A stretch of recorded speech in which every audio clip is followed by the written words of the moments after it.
চলুন আজ আপনাদের ঘুরিয়ে নিয়ে আসি বাঁকুড়ার বনলতা রিসর্ট থেকে।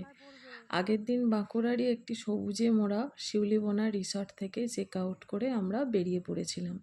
শিউলিবোনা রিসর্ট নিয়ে একটা ছোট্ট ভিডিও আমি আগেই শেয়ার করেছি, পারলে দেখে আসতে পারেন। ডেসক্রিপশান বক্সে তার লিঙ্কটা দিয়ে দিলাম।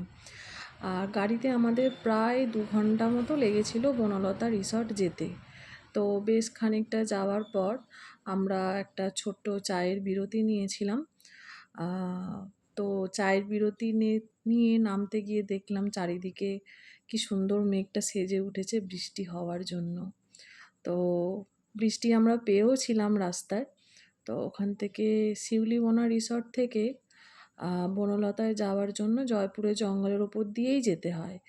কিন্তু যাওয়ার দিনেও তাই হয়েছিল, কিন্তু জয়পুরের জঙ্গলের একটাও ছবি আমাদের তোলা হয়নি। তাই কয়েকটা ছবি তুলে নিলাম। আর যতবারই এসেছি এই সবুজের মাঝে কালো পিচের রাস্তার দৃশ্য একদম মনোমুগ্ধকর। বর্ষাকালে তার সৌন্দর্যটা একটু বেশিই ফুটে উঠেছিল। আপনারাও আসলে না এই জায়গাটা না দাঁড়িয়ে থাকতেই পারবেন না। এই যে আমরা বনলতা রিসর্টে ঢুকছি। খুব দ্বন্দ্বে ছিলাম যে রুম পাবো কি না, কারণ আমরা গিয়েছিলাম না উইকেন্ডে, শনিবার। তো চারিদিকে এত গাড়ির ভিড় দেখে তো প্রথমে গেলাম রিসেপশানে কথা বলতে। তো অনেক কথাবার্তা বলে একটা রুম পেয়েছি, কিন্তু 4 বেডের রুম পাইনি। ওই যে বললাম উইকেন্ড হওয়ার কারণে সবই বুকড হয়েছিল। তো একটা মজার বিষয় হচ্ছে যে আগের বারে যখন বনলতায় এসেছিলাম না, আমরা এই রুমটাতেই ছিলাম, তখন ছেলে মেয়েকে নিয়ে আসিনি। তো এবারে দেখলাম এই রুমটাই পেয়েছি। একটু অসুবিধাই হয়েছে, কারণ যেহেতু আমার ছেলে মেয়ে আমরা 4 জনের পক্ষে ডাবল বেডরুমে শোয়াটা একটু অসুবিধাই। কিন্তু ওই রিসেপশান থেকেই ওনারা একটা এক্সট্রা ম্যাট্রেসের অ্যারেঞ্জ করে দিয়েছিলেন। ছেলে মেয়েরও খুব পছন্দ হয়েছিল রুমটা। তো উইদাউট কস্টই রিসেপশান থেকে একটা এক্সট্রা ম্যাট্রেস অ্যারেঞ্জ করে দিয়েছিল। আমাদের প্রায় মোটামুটি খরচ পড়েছিল 4,500 টাকা মতো ভাড়া পড়েছিল। তো অনেকটা দেরি হওয়ার কারণে এসেই প্রথমে লাঞ্চ অর্ডার দিয়ে দিয়েছিলাম, কারণ ছেলে মেয়েদের খাওয়ার দেরি হয়ে যাচ্ছিল। তো আগে ওদেরকে ফ্রেশ হয়ে চেঞ্জ করে নিতে বললাম, দিয়ে ওদেরকে আগে লাঞ্চটা সার্ভ করে দিয়েছিলাম। তারপর আমরা লাঞ্চটা করেছিলাম। লাঞ্চে অর্ডার করেছিলাম হচ্ছে ভেজ থালি, পোস্তর বড়া, আর আমার যেটা ভীষণ প্রিয় দই ইলিশ আর কচি পাঁঠার ঝোল। এখানে স্পেশালিটি এই শাল পাতায় খাবার সার্ভ করাটা ভীষণ ভালো লাগে। এনারা সমস্ত রকমই খাবার না প্লেটের ওপরেই শাল পাতা দিয়েই সার্ভ করে আর কি। তো বাইরে ডাইনিংয়ের ব্যবস্থা ছিল, কিন্তু কেউ এসি থেকে আর বেরোতে চায়নি বলে রুমের মধ্যেই লাঞ্চটা আমরা করে নিয়েছিলাম। একটু রেস্ট নিয়ে ছেলে মেয়েকে নিয়ে একটু বাইরেটা ঘুরতে নিয়ে গিয়েছিলাম। রিসর্টটা তো পুরোটাই একটা ঘুরে দেখার জায়গা। তাই ছেলে মেয়েকে বললাম চ রিসর্টটা একটু তোদের ঘুরিয়ে নিয়ে আসি। কিন্তু ঘুরতে গিয়ে বাধা পড়ল বৃষ্টি।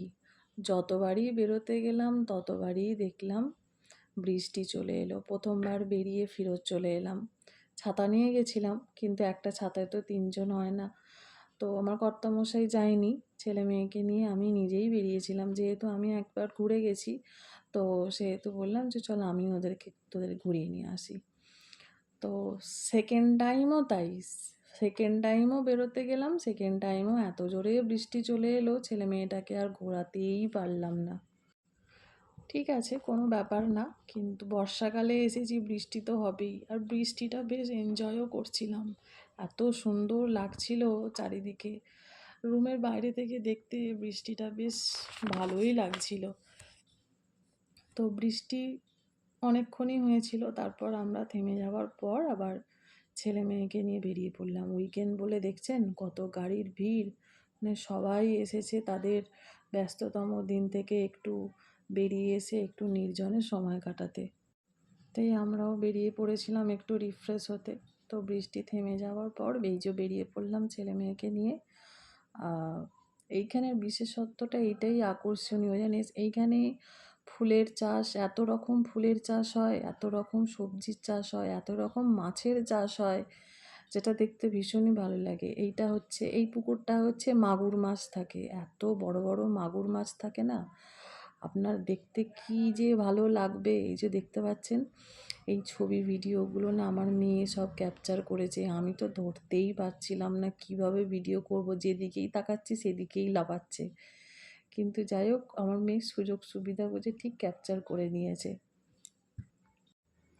আপনি চাইলে কিন্তু এই মাছের বিভিন্ন রকম রেসিপিও খেতে পারেন। রিসেপশানে সব রকমই মোটামুটি এদের রান্নার অনেক রেসিপি এদের অ্যাভেলেবেল আছে, আপনি যা চাইবেন।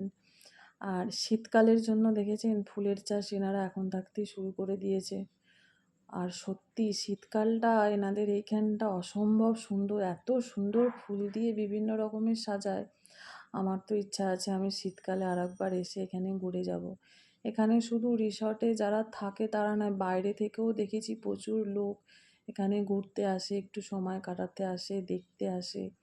এর আগের বারে যখন ছিলাম তখন দেখেছিলাম বাইরের লোক, মানে মোটামুটি এনারা বাইরের লোকও অ্যালাউ করেন, যে শুধুমাত্র এখানে থাকলেই তারা শুধু ঘুরবে বা থাকবে বা দেখবে সেটা নয়, এরা বাইরের লোকও অ্যালাউ করে। নতুন এইটা করেছে আই লাভ বনলতা, এখন সব জায়গায় দেখি, বিভিন্ন এখন পেট্রোল পাম্পেও দেখছি এইরকম লেখা থাকে। আর এটা হচ্ছে ঢেঁকি, এ তো উঠেই গেছে, আমি তো কোনো দিন দেখিনি। কোন ছোটোবেলায় মামার বাড়িতে একবার দেখেছিলাম, এখানে এসে আবার দেখলাম। শীতকালে এইখানে লাইভ ঢেঁকি চালিয়ে মানে চাল ভেঙে আর কি পিঠে বানিয়ে খাওয়ানো হয় শুনেছি।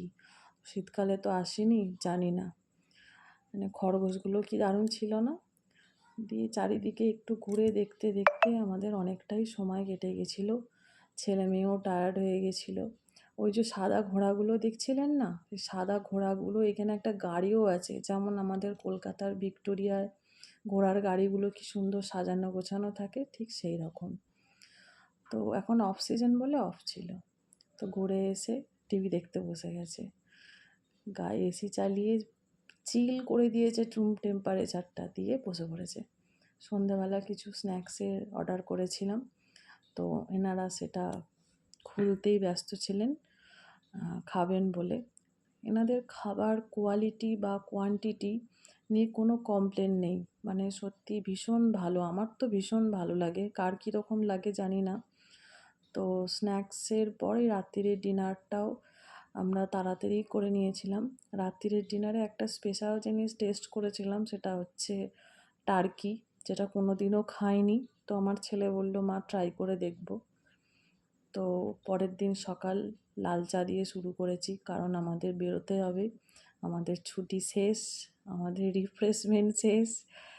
তো লাস্ট টাইম একবার ভাবলাম, রুমের পাশেই একটা দোলনা ছিল, দোলনাটায় একটু একটু চেপে নিলাম। দোলনায় চাপতে কার না ভালো লাগে বলুন। তো দিয়ে এবার আমরা বেরোনোর জন্য, চেক আউট করার জন্য বেরিয়ে পড়েছিলাম। তো সমস্ত জিনিসপত্র গুছিয়ে গাড়িতে তুলে নিলাম, লাস্টবার মতো একটু ভিডিও শ্যুট করে নিলাম পুরো রুমটার পুরো ভিউটার, যাতে আপনাদেরকে দেখাতে পারি। তো যে ব্রেকফাস্টও অর্ডার দিয়ে দিয়েছিলাম, কারণ ব্রেকফাস্ট করে আমার বাড়ি যেতে অনেকটা সময় লাগবে, রাস্তায় কোথায় খাবো না খাবো সেই জন্য ব্রেকফাস্টটা করেই বেরিয়েছিলাম। যে এবার বেরিয়ে পড়লাম, এবার আমরা বাড়ির উদ্দেশ্যে রওনা হব।